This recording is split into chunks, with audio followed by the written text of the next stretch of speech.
Biscuits and Blurays, where we watch Blu-rays and the biscuit wants to get nuts. Come on, let's get nuts.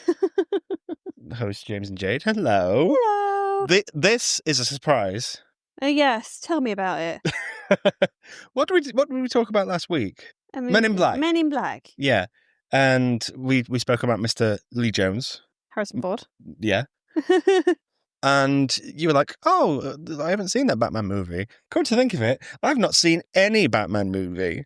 Well, I have. I've seen the Nolan films and the Snyder movies. But this anthology that we've entered right now, you haven't seen. No. Honestly, it rocks me to my core. Why? Because you're a Batman fan. You're a secret nerd. I don't know if people know this. Yeah, but it's never interested me. Why? It just always looks really corny. Okay. And I wasn't brought up in a household with it, so I was really introduced to Batman quite late when the Batman Begins came on late night TV. Okay. So that was way going past being at the cinema. So you were an adult at that point by then, right? I was an adult nerd. Yeah. Oh no, Batman Begins was 2005. So you'd been 14, 13. Oh, but I'm talking about I was in my like early 20s when I saw it for the first time. And then did that open up a whole world of Batman for you? Right, you're not going to like this. Oh. I watched Batman Begins first, saw it on late night TV. I then watched the last one. Dark Knight Rises? Yeah. Yeah. And then I watched the one in between. That's fine. It doesn't matter what. I'm not bothered. Yeah, you are, though.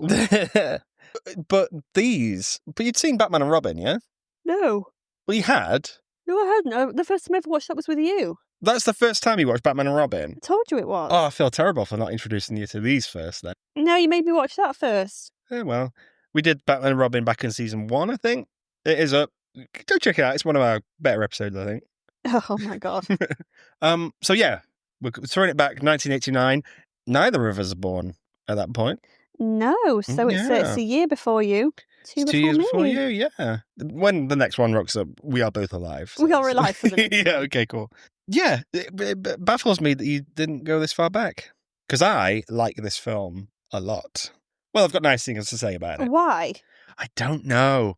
Like, how old was you when you first saw it? I used to be part of a kids club back when I was like in school. So like maybe year 6, 7. Okay. And they used to have the Batman annual for this movie. Mm-hmm. And I used to like flick through it all the time. It was just like, oh, this film looks really cool. Still hadn't seen it at that point. I'd only ever exclusively watched Batman and Robin. So that was the first one you saw as well then? Yeah. But I was ripe for the Batmaning.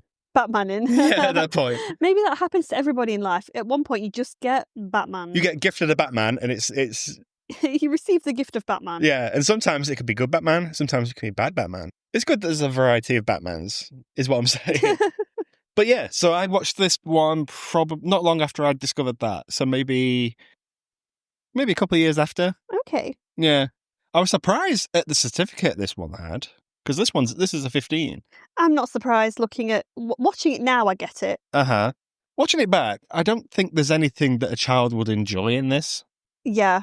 I think if a child's going to watch it, I think it could be the Joker character that they are enjoying, maybe. But even then, I think he plays it a bit more like a gangster than he does the silly bit. We only really get a few sequences with him going nuts. Yeah. You want to get nuts? There we go. Let's get nuts. Let's talk about that in a second. This is so Batman. Back in the day, you imagine no other Batman media. Nothing exists apart from Adam West. Adam West. Your boy Adam West. Have you seen any of that stuff? I have seen it, and it's so corny and so silly, but I love it. Yeah. So you imagine being a kid growing up in the 60s or something, and it's like, oh, Jiminy Jillica's Batman. I know that's not the Batman thing, but all that camp stuff, you know? Yeah, Batman's surfing and stuff like that. Everything he keeps in his utility belt. Sometimes you can't get rid of a bomb. Yeah. And then this rocks up. This is such a contrast to what came before. Yeah. And that needs to be celebrated? Yeah, I think my problem with this, which I think people will figure out later on, is the fact that I'm late to it. So I've been lucky in the fact that I've seen some really good Batman stuff and some really good aesthetics. I have my idea already of what Gotham should look like. Uh-huh. So it's a bit unfair because I think I might be judging this film a bit unfair. Well, hindsight's 20/20, yeah. Yeah. There's a style to this one and a timelessness. And if it wasn't for this one, we wouldn't have the aesthetic of the animated series, which is top tier Batman. It is top tier Batman. I give you that. Yeah. So this is directed by Tim Burton, Mr. Timothy Burton. Timothy. Big fan? I do like Mr. Burton. I'm not as crazy as some people get about him. Yeah. I mean, The Nightmare Before Christmas. Sorry, guys. It's okay. It's not his movie. He's not even in it. He's not even directing that one. But I do like some of his work, yeah. I think with Burton, you get a lot of good and bad stuff. I think every director's got a filmography with its ups and downs. He's got a style, hasn't he? He's a visionary. Yeah. Like, credit to him for that. However, I don't think he's as good as everyone makes out. That's just me. It's like, yeah, everything's a bit kooky. Oh, it's Burton. We're being kooky for the sake of being kooky. But just think, we don't have Johnny Depp in this film. We don't. Or Helena Bonham Carter, so just think yourself lucky. Oh, come on, no. Some of those movies are good. Sweeney, we like Sweeney. Right, Tim Burton's doing a movie with those two in it. What movie is it? Oh, I go to Sweeney. Sweeney's my favourite of those together. Yeah, but is that the one I'm thinking about? No, you're thinking of Alice in Wonderland, aren't you? Dark Shadows. Ah! There's so many. There's so many. But this is when he was working with Keaton. Indeed. And the start of his relationship with Mr. Nicholson. He would work with Nicholson again on Mars Attacks, which is wild. I've only seen it once, but you know what? I'm itching to see it again. Nicholson gets top billing in this one over Michael Keaton, despite the fact that Michael Keaton is the titular character. Mm-hmm. That's insane. Right, guys. Okay. This is my Letterboxd review. Yeah.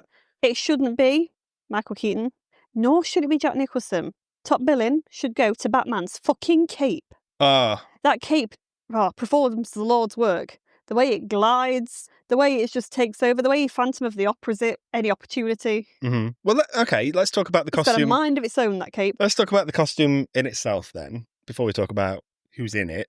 I love this outfit. It's clearly made of rubber. He looks like a sex toy. He does. And the fact that he can't bend his neck, that will always be funny to me. I love that. Yeah, I love that for him. But I do like the belt and the symbol. They're quite contrasting. I like the symbol, yeah. Yeah. How did you find the costume? Because the cape isn't used much. What? The cape is used so much. Not as a cape, though. Right at the start of this film, he cannot help. He glides into most of the scenes. He glides in and he glides the fuck out. It's good wire work. And it looks just a little bit crap. But when he's just got the cape on normally, it just looks like a rubber cape. Michael Keaton was unable to hear wearing that batsuit. He couldn't hear anything because his ears are covered. He said that his claustrophobia helped get in the mood to play Batman. Says a lot, really, because I think he spent most of the film looking so confused. Have you seen the interview with George Clooney where he said about that? Because he had a similar thing, because he couldn't bend his neck, so they'd sit him down, but he couldn't do anything. And then when people were talking to him either side, he'd have to fully turn like this. But I imagine that's just not a practical suit to wear when you're fighting crime. No, he didn't really think about that. So he's supposed to be really clever. Jack Nicholson. Jacqueline Nicholson. Are you a fan? I do like him. Do I think he plays the same character in most of the things he does? Yes. Oh, I don't know. The Shining, he would. Oh, yeah. He was, okay. Which is of Eastwick he did? Oh, wait. That doesn't mean I don't think he's an icon, though, because I do. Do you think this is among his best work? No. Why? Every now and again, I saw a flash of a Joker I really liked. Okay. But a lot of it didn't hit for me, and I wanted it to. I really did. Why? Why didn't it hit? I don't know. I think it felt too gangster and felt too serious almost a few times. Okay. Maybe again it's because I'm comparing it to other ones that I saw first and that I really love. So, I mean, I really like Hamill's Joker. For a second, I thought you were going to say Jared Leto's Joker. No one ever says that. Who even came up with that? That's fucking stupid. Because I feel like he's a good mix of kind of gangster as well, but he's gone a bit too like Falcone in this. Who are you talking about? Jack Nicholson. Yeah. Yeah. Which I get it, because obviously it matches in with that 50s aesthetic quite a lot. Obviously, we get the backstory with Batman's parents and we get a backstory with him as well. So it kind of makes sense that that's what they're going for. That is a work of Tim Burton's doing. That's not a thing that ever existed in the comics, I don't think. Can I just say that the actor that was playing him in that sequence looked like they would have been a very good Joker. I don't know who that was, but he looked amazing. And he seemed to have a bit of a presence about him. I actually thought, you know what, that could have been a bit more interesting. Yeah, and then he grows up and he shrinks about 2 foot. Maybe my problem is as well is I've seen Jack Nicholson in a lot of stuff, given a very similar performance. So, again, maybe if I'd have seen this first, it would have changed my opinion. You get Nicholson for Nicholson, though. He doesn't have to bring any sort of acting to set. He can just turn it on and off, I guess. He just do that. I think he comes from that old school Hollywood stuff. I think he's the last of that. Yeah. And that overflows into his later career, which I do like, and I think it's fresh anytime I see it. But do I think he's a good actor? I mean, yes. but yeah, it's Jack Nicholson playing Jack Nicholson as Joker. But we very nearly didn't get him as the Joker. No, that's right. So this is quite telling of Hollywood, and they still do this, I think. Mm-hmm. When they were running around for casting of this, essentially the role was offered to Robin Williams, and because Jack Nicholson thought, oh, I don't want to do that, that's silly, I'm not doing that. Robin Williams accepted the role, and Tim Burton, they were ready to go. And then once Nicholson found out, Nicholson went, oh, okay, I want to do that now.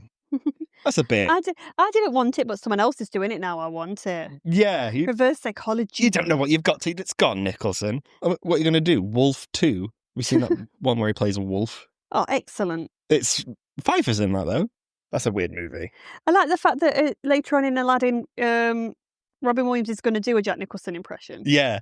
I think they got on, but like that's not an uncommon thing to happen. However, it's a bit shit. And we could have got Robin Williams. That would have been great. I don't know if it'd have been great, though. However much I like the man, I don't know how he would have fit in with that world. Yeah. And with Keaton in particular. How do you find Keaton in this? It's not my favourite. I'm sorry. What? I feel like, obviously, I know there's another one. She told me that there's another one he's Batman in. Well, we've got Batman Returns, yeah. And I'm looking forward to hopefully seeing more of what he can do with it. Oh, strap in, because Batman is barely in that movie. Why? Oh, because everyone else is too good. Honestly. And it's a shame. I love Keaton. I think he's great. Beetlejuice, good time.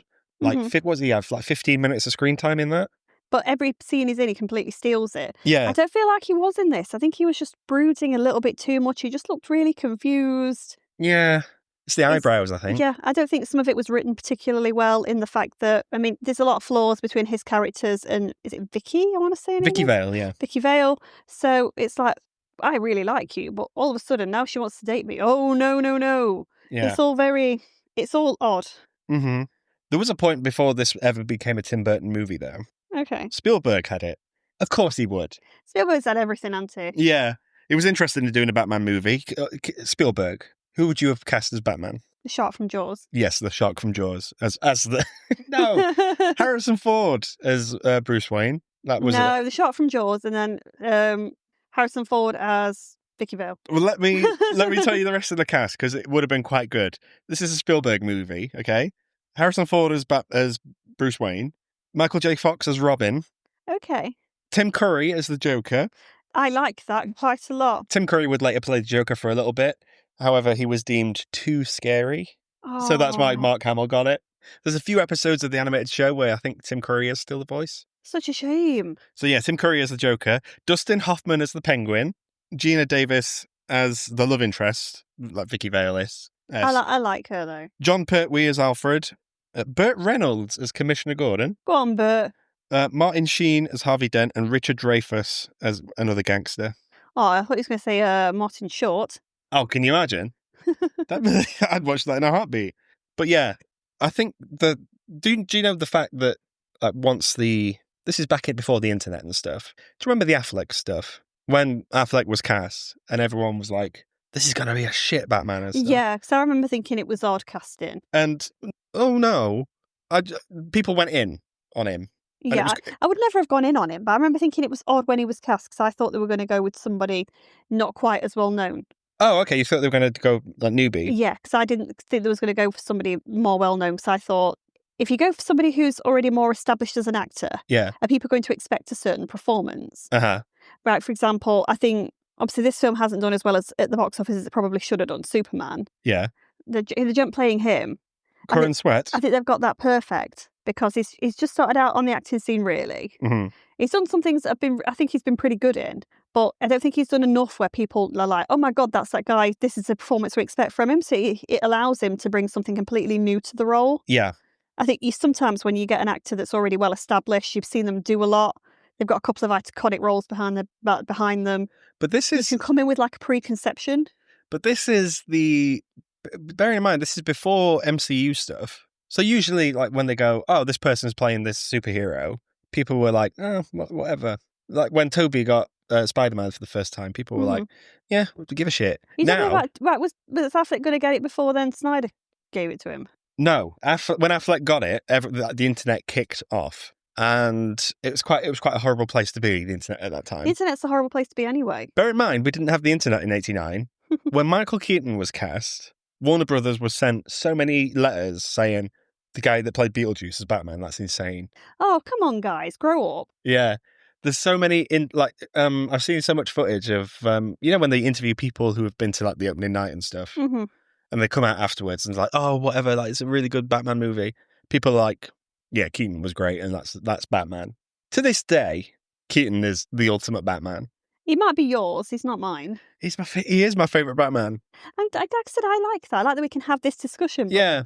Again, I feel like because I've seen a couple now, I've got other Batmans that I quite like, and I know what I want to see in the character. Yeah. Not that I'm saying that he did a terrible job at the role or anything like that. I just wanted to see a bit more from him. I just felt like he seemed very dazed and confused a lot of the time. But wouldn't that make sense? If you're playing, essentially, Bruce Wayne is the mask. So at that point, Bruce Wayne is more Batman than Bruce Wayne, because that's just who he is. It's all personality stuff. So I think Michael Keaton, when he's not wearing that mask, is playing quite a good, I'm a bit of an idiot, a multimillionaire. Yeah, again, I didn't buy it. Okay. I was kind of buying it a little bit at the scene, where he's having the house party. Yeah. Again, that felt more Bruce Wayne to me. Yeah. They're just him brooding randomly, and yeah, I don't know. It was just a bit much for me. Where's a Burton movie?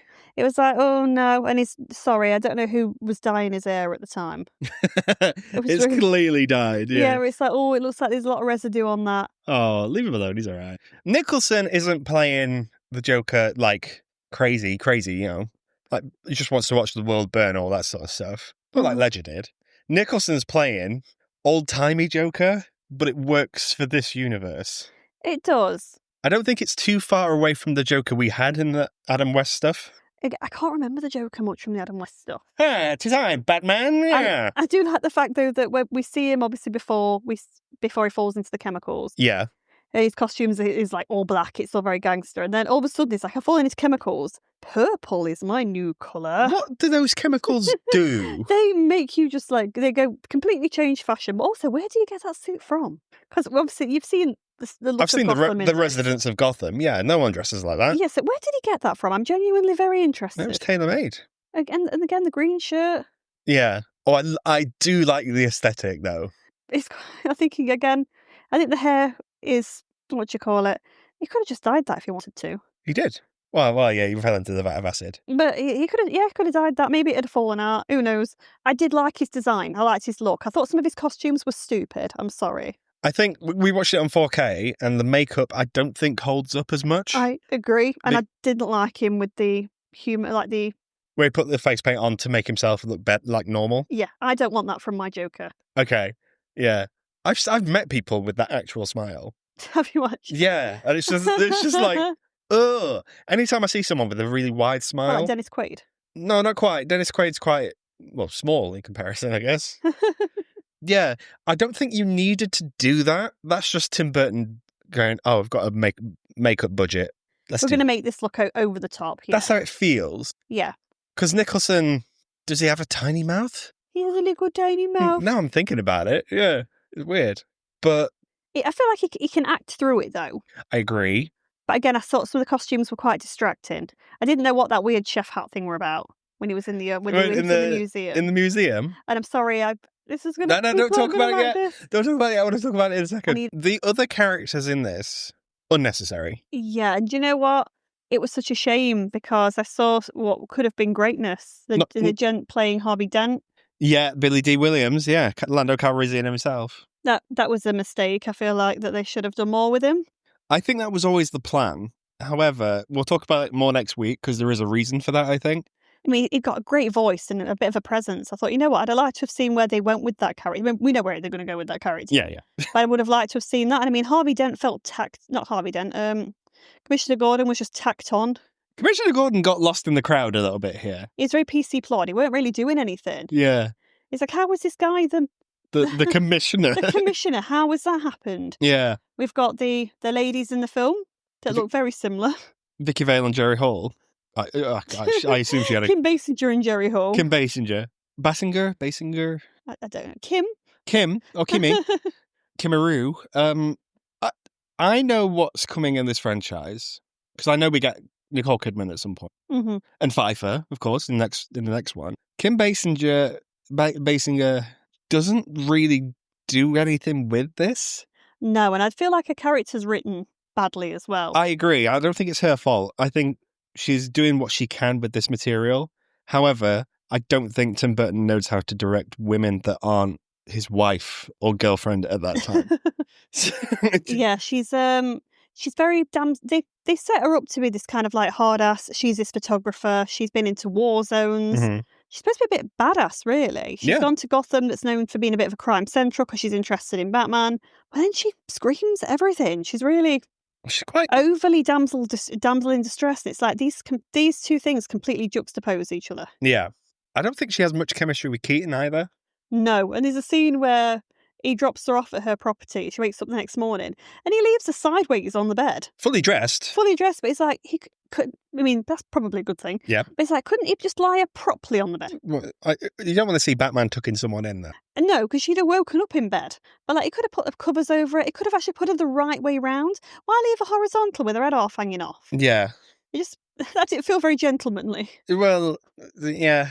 And she seemed a bit needy with him as well. It was like, again, with how they were setting her character up, she spends one night with him and she's dead needy the next day. I keep calling you. Well, she wants to go out for dinner with him all the time and stuff. And it's like, mate, calm down. Something is desperate. Heather Small said it best when said one night in heaven. Oh. When you touch me. But again, for how they were building her character up, I wasn't expecting it to be like that. I was expecting it to be a bit more harder to get. But you've been spoiled by Lois Lane's as well.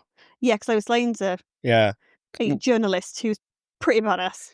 Yeah, it doesn't offend me. This film doesn't offend me. No, she's. I think she's beautiful to look at. Yeah, she's working with what she's got. Yeah. I feel for her a little bit because I feel like she could have done more. Mm-hmm. That's fair. There's a joke in Shaun of the Dead where they're going through. The zombies are attacking them, mm-hmm. and they decide to start throwing records. And Nick Frost throws one of the things, and then they're like, "Oh, we've got to sort through them and see which ones we want to throw." Mm-hmm. Nick Frost suggests the Batman soundtrack, and then they throw it. Mm-hmm. I love this soundtrack so fucking much. Oh, fuck off! No, I'd have thrown that. I'd been like, "Yes, Nick, throw that at the zombie, please." Ladies and gentlemen, I love the soundtrack so much. Bit of Prince? No, the Bat Dance. Crap. No, it's crap. It's the 80s. What's wrong with it? What's wrong with the Prince? Oh, it's so dated. Pardon you've never listened to any of those songs ever since we've dated. That's a lie. Not around you, I've not. I don't want to offend you with my Prince. Also, there are better Prince songs. Like, I'm somebody who enjoys Prince's music. Okay, you sure? But I'm sorry, I thought his songs were really weird, and I thought they just didn't fit the film for me. I would have loved to have been a fly on the wall where, like, Tim Burton's in the office with Keaton and Nicholson and whatever, and all the creatives. And he's like, right, we need someone for the soundtrack.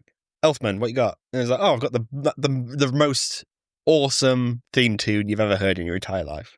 In fact, we're going to use it for the animated show. Great, cool. We need songs. Should we see what Prince is up to? Why? None of his songs are memorable. Spider-Man. They're not. They're not memorable at all. That was a good time. But did you like the theme tune, however? The theme tune's great. Yeah. Top tier Elfman? He wrote the theme tune. He sings the theme tune. It's fabulous. Is it top tier Elfman? No. No? Top tier Elfman's Beetlejuice. Well, it's not far off this, though. And I really like the Sleepy Hollow stuff as well. Oh, you would. No. Anyway, we were talking about Lando Calrissian Two-Face. He would later play Two-Face in the Lego Batman movie. And I love that for him, because he should finally get to do it. Yeah. This was filmed on set completely. Obviously, as well. Is it bad? That's the kind of charm to it, I guess, because you can tell they're all set pieces. Do you like that, though? I will always prefer set pieces over wanky CGI. Always. I agree. I the Dark Knight trilogy, I don't love the aesthetic of those movies because it's clearly just Chicago. Mm-hmm. I like a city with a bit of Gothic architecture about it. Like the Batman, it filmed in like Liverpool and places like that. Mm-hmm. Good times, cathedrals and all that stuff. Yeah, good times. This is all a set, and it's clearly a set, though. Yeah, and that still makes it feel very cartoony, I guess. Yeah, the budget wasn't big though. I guess for like 80s money, it was quite big. Well, the way that Keaton flies in and out of these scenes, very gracefully. Oh, like a dream. It's beautiful. Yeah, good white work again. He Torvalindines his way in. He does. He does gracefully. A bit. Oh, by the way, like there's a rule that Batman has where he's like, I don't kill anyone. If I kill anyone, I'm just as bad as they are. Proceeds to kill people. He's killed so many people in this movie alone. There's a point where he drives the Batmobile, which we'll talk about, into Ace Chemicals, and he drops off a bomb, and then just fucking kills so many people around him. Yeah. He would later kill people again in the next one. They can't help it, can they? What are the rules, guys? Set up the rules. He does. I always thought Batman was quick to drop a body. He doesn't care. No, I think he does care. That's the whole point. Bad guys, I don't think he cares. Yeah, of course he cares. Not as much. Because then, justice. It's not like your neighborhood. It's all about justice. For Gotham. Yeah, it's not like the neighborhood Spider-Man where he's like, "Oh, here you go." Spider-Man famously pulls his punches, though. Batman will beat you to shit. If anything, it's the U.S. medical system that's going to get you. They're the winners in this. Yeah, absolutely. Oh, maybe that's how Wayne Enterprises have got like health insurance things. Oh, I never thought of that. So Bruce Wayne goes beating like people up, breaking their legs and all that stuff, and then he's like having to pay into the system. Yeah. Do you know who it doesn't pay? The taxpayers who keep having to pay out for more and more things to be repaired on the streets that Batman inevitably breaks. He fucked up more than the Joker did in this film. The Joker, yeah, I mean, well, we could tally it up. The Joker trashes that museum a little bit. Well, which is Wayne's museum. It's Wayne's museum, but those are like timeless pieces of art. But again, that wouldn't be the taxpayer really having to fork that out. I wouldn't have thought it'd be Bruce Wayne. Yeah, Bruce Wayne. Bruce Wayne. And then he's got the parade and stuff. But again, he's not really causing property damage compared to... And as well, going back to the museum, Bruce Wayne would have had all that shit insured. Yeah, he would have done, yeah. He's got sense about him. Yeah, he's a sensible man. Mm-hmm. He's got an insurance reversal spray in his bat belt. Yeah. Sometimes you can't get rid of a bomb. Yeah, he's got everything. Yeah, and then Batman with the bat wing and stuff. Yeah, he's been shot out of the sky, but he's doing so much damage. He doesn't give a fuck as well. It's like, yep, smash these into the stairs. Yeah. Break this. Going to blow up Ace Chemicals. I don't give a fuck. I give shit about your chemicals. We might need some of those chemicals. Like, that's not your factory. Exactly. Yeah. Buy Ace Chemicals and then blow it up. He doesn't think about others. This is probably the first superhero movie, though, when you really think about it. Were there not Superman films before that? Oh, shit, yeah. Take that back. This is the first one where someone's dressed as a bat, though. Oh. I think those Superman movies, yeah, they're good. They're not aged well. Also, do you want to see this Batman against Christopher Reeve Superman? Yes. Oh, actually, that sounds pretty good. This has a budget of $35 million estimated. Okay. That's a lot of money back in those days. It's lots of money now. Yeah. In its opening weekend in US and Canada, it made 40. Go on, lad. Go on. Worldwide, this made 411 million. Fabulous. Sequel was inevitable. Yeah, it was always going to happen. Yeah. One person we've not talked about, and we need to because he's a prominent role, and we'll see him throughout the rest of these movies, by the way. Okay. Yeah, boy, Alfred. Oh, he was weird. Sorry. Oh, yes, Master Wayne. But he was written weird. He seems to spend most of the film wanting Batman to bone Vicky Vale. I'll appreciate that the relationship is a bit weird. So any opportunity is like, for some reason, she really seems to get into his head. She spends one night there and he's like, oh, she really brings a lightness to Wayne Manor or whatever the fuck. It's like, mate, she's been there for a few hours. I can't imagine Bruce Wayne would have dated many other people, though. Fucking recluse. You can't tell me you weren't having one-night stands and shagging supermodels. Well, that's why you probably like the Christian Bale one, because he would have, He fits that aesthetic a little bit more, I think. Yeah.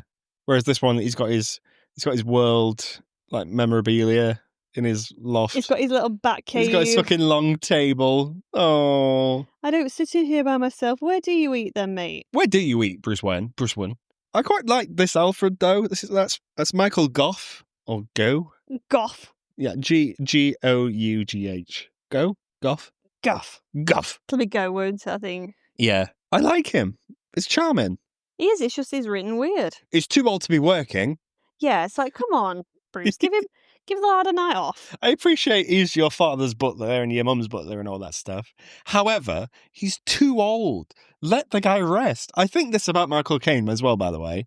Michael Caine's like a, he can just keep going. He's like a bulldog. But I do feel that Michael Caine's in on it a little bit. Yeah. Like, I'll go out and kick some ass, Master Wayne, yeah. Yeah, I'll go out and murk 'em, boy, I don't care. Yeah, fuck them up, Master Wayne, yeah. I've liked every Alfred. No Alfred has disappointed me. This one's top tier. I think they're all top tier, actually. I'm trying to think, all the Alfreds I've seen in various things I've enjoyed. I just think this one's written oddly with some of his dialogue, that's all. Okay, yeah, that's fair. I wanted you to love this. I'm not going to lie. I didn't hate it. What did you give it on Letterboxd? 2.5. Yeah, that's fair. It's 2.5? Yeah. Why? I thought, sorry, you're going to not like this. I thought especially like 2/3 of it I found boring. I was really struggling to get into it. Is it the first 2/3? Obviously. Okay, good. I was like, yeah, I'm really struggling to like these characters. I'm really struggling to find out what's happening with the story. Mm-hmm. It didn't hit for me. And because I've heard so many good things about this next one. Yeah, from me, by the way. I'm looking forward to that. Plus, I love me some Michelle Pfeiffer. I can see why you've ranked it that low. I think it does get bogged down with those lower level criminals. And I think this about any of the Batman's rogue gallery, right? Yeah. It's massive. Me and you talk about this quite a lot, by the way. We talk about this probably every week. Yeah, I'd say so, yeah. So, have you heard about Batman's rogue gallery? Joker, Riddler, Two-Face, Catwoman, Poison Ivy, Clayface, Mr. Freeze, to name a few. There's millions of them. Yeah. However, when he's down in the thick of it with the criminals and the gangsters, I couldn't care less. Yeah, and unless you've got like a big backstory going off. I mean, even because I've watched the Gotham TV show as well. Yeah. The worst storylines for me personally were the ones with Falcone, yeah. Yeah, it's like I wasn't interested in that. Yeah. If I wanted that sort of movie, I'd watch something like Goodfellas. Okay. Forget about it. Yeah. Because that's top tier, that's up there. If I'm watching something Batman related, I want to see some Batman villains. Yeah. Like some really out there fabulousness. Do you like that comic book-esque look of this, though, where he's fighting a guy with, like, a purple suit? Or do you want to see him fight the Riddler, where it's like the Pattinson Riddler? I didn't like the Pattinson Riddler so much. Okay. Well, I think you'll like it a lot more than the Riddler we get in this one.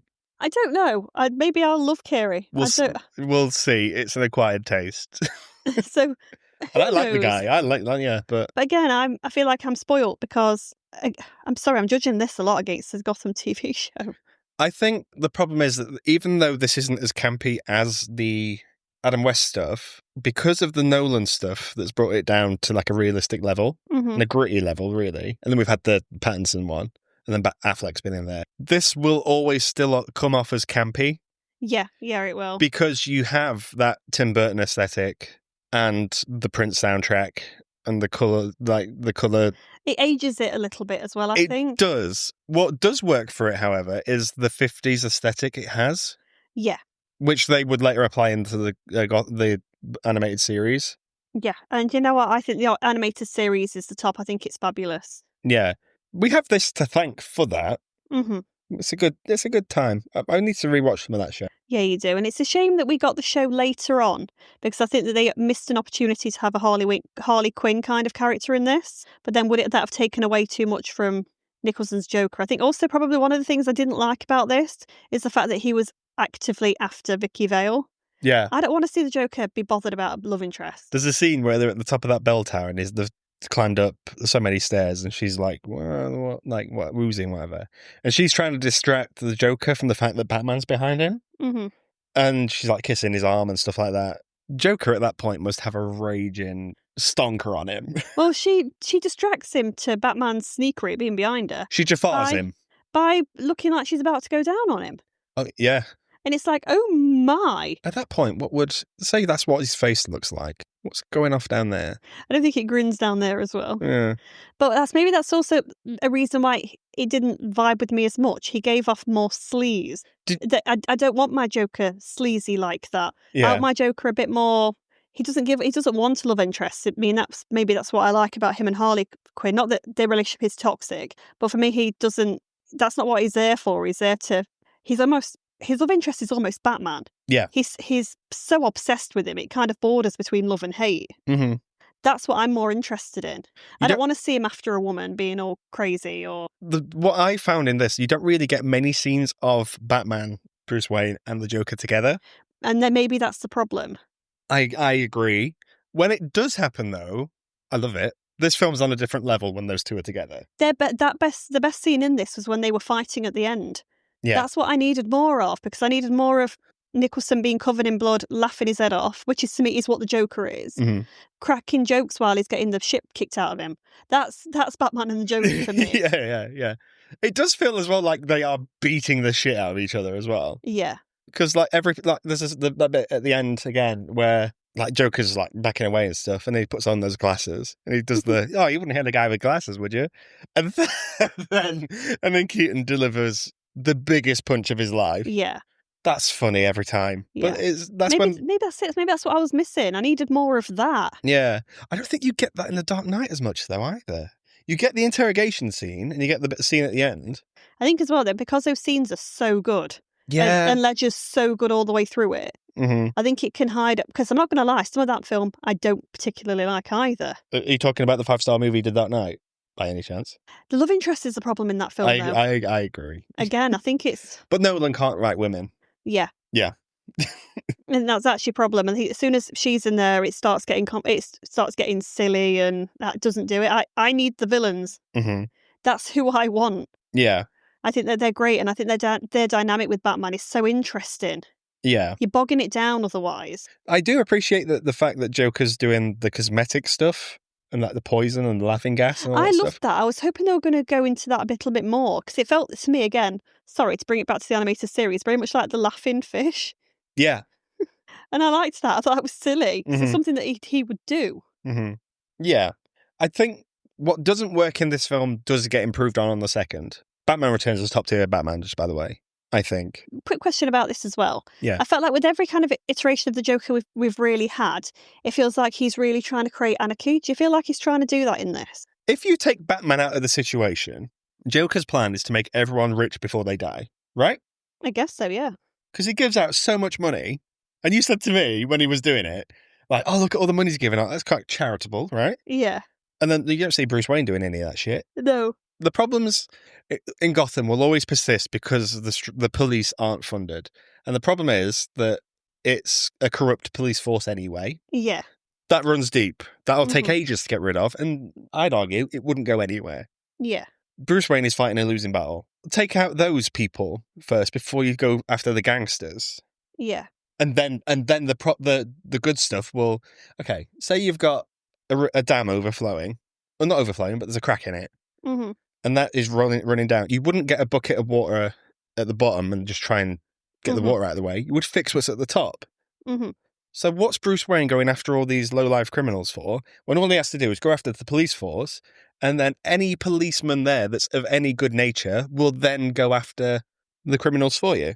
Yeah, and I think that's what the TV show, the Gotham one, tries to do. Because obviously Bruce Wayne in that is still young. Yeah. So we don't really see him until right at the end starting to fall into that category. So Jim Gordon almost has to fall into that place. It's the Jim Gordon show, yeah. More or less, yeah. But it's how he's trying to fight it internally. Yeah. And I quite like that.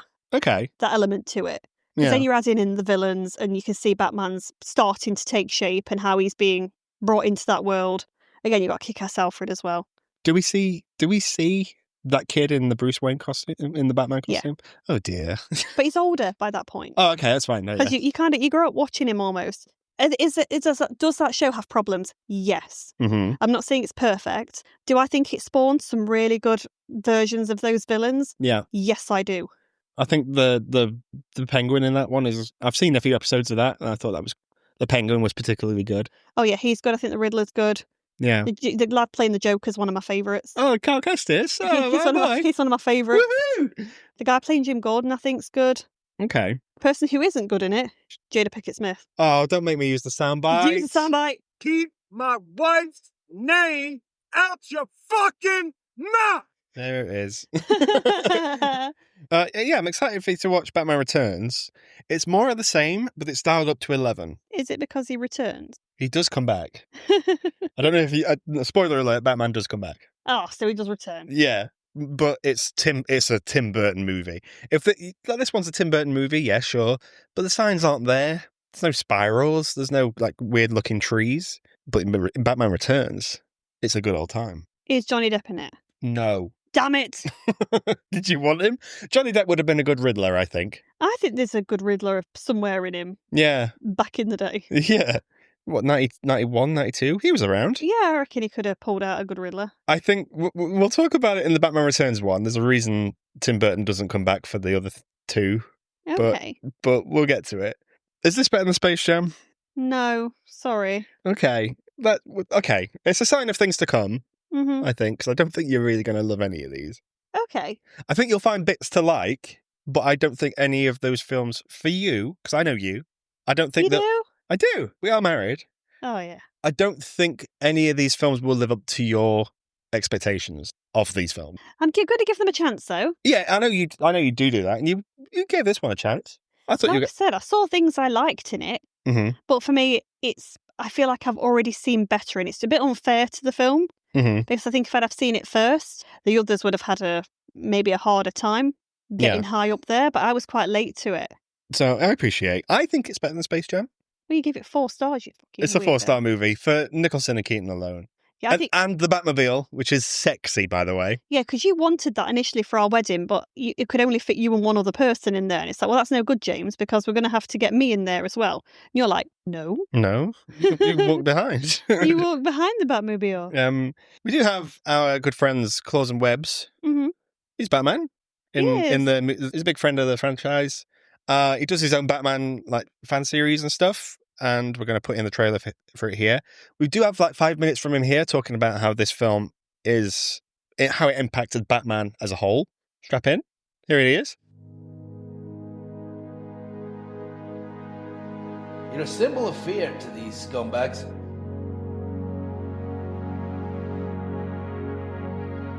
As for the rest of us, you're something else.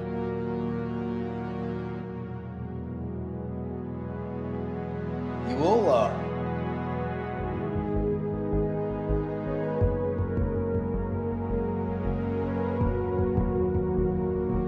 I'd hate to think what would happen if we lost that. Hey guys, Jake here from Claws and Webbs. So happy to be on the Biscuits and Blurays podcast. So, Batman 89. This is a movie that a lot of superhero movies owe their existence to. This movie, when it came out, was huge. We talk about right now it being the summer of Superman. In 1989, this was the summer of Batman. I mean, this movie was everywhere, and as it's often been said before, this is one of those movies that broke the internet before the internet was a thing, because the idea of casting Michael Keaton, who at that point has been known as Beetlejuice and Mr. Mom, the fact that he was cast as Batman was it caused an uproar in the fan base. It was like, that's not Batman. But that set a precedent for what we see today. The idea of a celebrity casting in a main role, it wasn't really heard of with superhero films. I mean, everybody remembers Christopher Reeve as Superman, but became famous by being cast as Superman. He was an unknown actor. I mean, celebrity roles were given to the other parts. So the main bad guy, Lex Luthor, obviously Marlon Brando was cast as Superman's father, Jor-El. But Batman 89 was one of, if not the first movies where a celebrity, a well-known celebrity, was cast as Batman as the main character, to a vast amount of negative reception from potential audience goers. But as we all know today, Michael Keaton is remembered fondly as one of, if not the best actors to ever play Batman to this day, even reprising the role in Flash. And a lot of superhero films, and films in general really, owe a lot to the dark, gritty aesthetic that Tim Burton and his team cemented with this movie. And this movie really put Tim Burton on the map. He was a newcomer at the time. Now everybody knows Tim Burton, you know, his movies with Disney to do with the Alice in Wonderland films, you know, Sleepy Hollow, Edward Scissorhands, of course, even his designs for the movie Nightmare Before Christmas. The design of Gotham in this movie is absolutely astounding. I read a quote one time that the production team were trying to make it as if it was like New York City if they never had planning permission. And most of Gotham was created physically, like actual sets in Pinewood Studios in London. And that is something that is really lost these days. So many movies are just shot on a green screen and sets aren't made anymore, and to have the kind of vast, overwhelming sense of foreboding and being overrun by crime that this Gotham has. This is something that fell off within the Christopher Nolan Dark Knight trilogy, where it just, you know, it was clear that Gotham was just Chicago, you know what I mean? And really not until The Batman, directed by Matt Reeves and starring Robert Pattinson, do they really make Gotham a character. And Gotham the city really is a character in this movie. I mean, you take away Gotham, the way this Gotham looks, the way it was constructed physically, not through green screen or anything, you take that away and the movie becomes so different. And not just that, but the use of miniatures for so many key scenes, especially towards the end where the Joker falls from the building. You know, that's something that the Lord of the Rings movie did to great success, and it's something that is not utilized in cinema very much anymore. The casting, you know, it's pretty much pitch perfect. There's not really much room for any improvements. As we said, Michael Keaton, incredible. The idea of casting Jack Nicholson as the Joker to this day is something that, ironically enough, always puts a smile on my face. Jack Nicholson as the Joker. I mean, what a revelation, and at the same time, so obvious. And there can be an argument made over who is the better performance between Jack Nicholson and Heath Ledger. There is just something so iconic, the way that Jack Nicholson embodies this. It's not a term we would learn till many years later, but an agent of chaos. The man is, you know, how he refers to himself in the movie, the first ever homicidal artist. And it's just, yeah, that's what he is. And that's a version of the character that is true to the original comics, but also has such a Tim Burton stamp on it. And it's just like, yeah, no, he's constantly got the grin. It's just something that we don't see, you know, now it's either face paint or, you know, scars and everything. But the idea of somebody's face constantly fixed in this awful looking grin, it's got such a Tim Burton stamp on it, and I adore the film for doing that. Wonderful supporting cast, of course. Vicky Vale, Kim Basinger, iconic as well. Screams a lot, undoubtedly screams a lot. We have Robert Wall, and we have, you know, Pat Hingle, and everybody loves Bob. You know, the Joker's right-hand man. Everybody loves Bob. Some of these designs for, like I said, from Gotham to the vehicles, the Batmobile, the Batwing, they are still so iconic today. Absolutely iconic. The dialogue is still so iconic. Any Batman fan knows the "You Ever Dance with the Devil in the Pale Moonlight." Instantly iconic. And Michael Keaton, people attribute this to Christian Bale, but Michael Keaton was the first Batman actor to grab a thug by the scruff of the neck and say the immortal words, "I'm Batman." It just gives you chills. That first scene where Michael Keaton's Batman descends and just looks exactly like a creature of the night. The terror that he instills in those two thugs when he gets shot and they think, oh, we've got a clean getaway. And he stands back up and his wings expand. You are immediately hooked. This is interesting. This is dark. This is creepy. This is everything you want in a Batman movie. The success of this movie, up until The Dark Knight, when that movie came out in 2008, Batman 89 was the highest grossing Batman movie of all time, was the most successful Batman movie of all time. And I think it's really interesting, especially in this day and age where this is kind of the norm, but back then it was a superhero movie that was made just as much for children, for young audiences, as it was made for adult audiences. There are so many adult references in this, adult jokes, adult lines, adult moments of action, that you could be mistaken for thinking maybe this wasn't made for kids. But then you approach the idea that, Ghostbusters also came out in the 80s, and that's considered a kids' film, and that's, there's a few bits in there that definitely wouldn't make it into kids' films nowadays. As a Batman fan, as a superhero fan, even as a fan of cinema, I really don't think you can have a negative opinion about this movie because it does so much right. And anything it does wrong, anything you can nitpick about it, it doesn't matter. It doesn't matter in the grand scheme of things because the good in this movie so outweighs the bad. Absolutely incredible movie. Thanks, Jake. The Claws and Webs do have a Batman fan film coming out soon, Batman Deathstroke's Revenge. So go and subscribe to them on the channel. I'll post the link in the comments under here. Thanks, Jake. And we'll get his input on the other Batman movies as well. Also, guys, if you go on the Claws and Web YouTube channel, you will see videos of James in some of those movies. I played the Joker in one of those. Two-Face and the Joker. Yeah. So you get to see some James acting as well. I am in some of those. If you could play any Batman character at all, who would be your dream character to play in like a fan film? Oh, that's tricky. I would go... Oh, I do like the Riddler. I've got a soft spot for the Riddler. I think you've got a Riddler in there, but do you think it's because Riddle me this? Do you think it's because you're very caring? Yeah, probably, yeah. Mr. Freeze? No. No one ever says Mr. Freeze. What about the Mad Hatter? The Mad Hatter, yeah, absolutely. I'd give that a go in a heartbeat. Yeah. Or Alfred. I know, I don't think you've got Alfred. Watch this. Hello, Master. I've buried enough Batman. What about me? Who do you think I'd be good at playing? Poison Ivy. That's the end. Oh. That's it. Yeah. You're not against that, though, are you? No. Okay, good. So, yeah, thank you, Claws and Webs. We'll see you again on the Batman Returns one. You don't think this is better than Space Jam?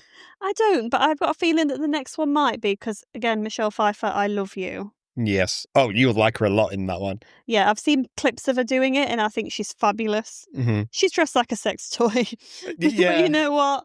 I think she's fabulous. Yeah. But I think it's better than Space Jam. What about you, listener? Let us know. Good times. I know I'm in the minority, by the way. Okay, yeah. You very much are. Yeah. So thank you for watching these. 2 more Batman movies. Let's go. I should never have said anything. We'll get to the Tommy Lee Jones one. So, yeah, we'll see you next week for Batman Returns. And we will return also. Okay, good sign-off, sweetie. Bye-bye. Bye-bye.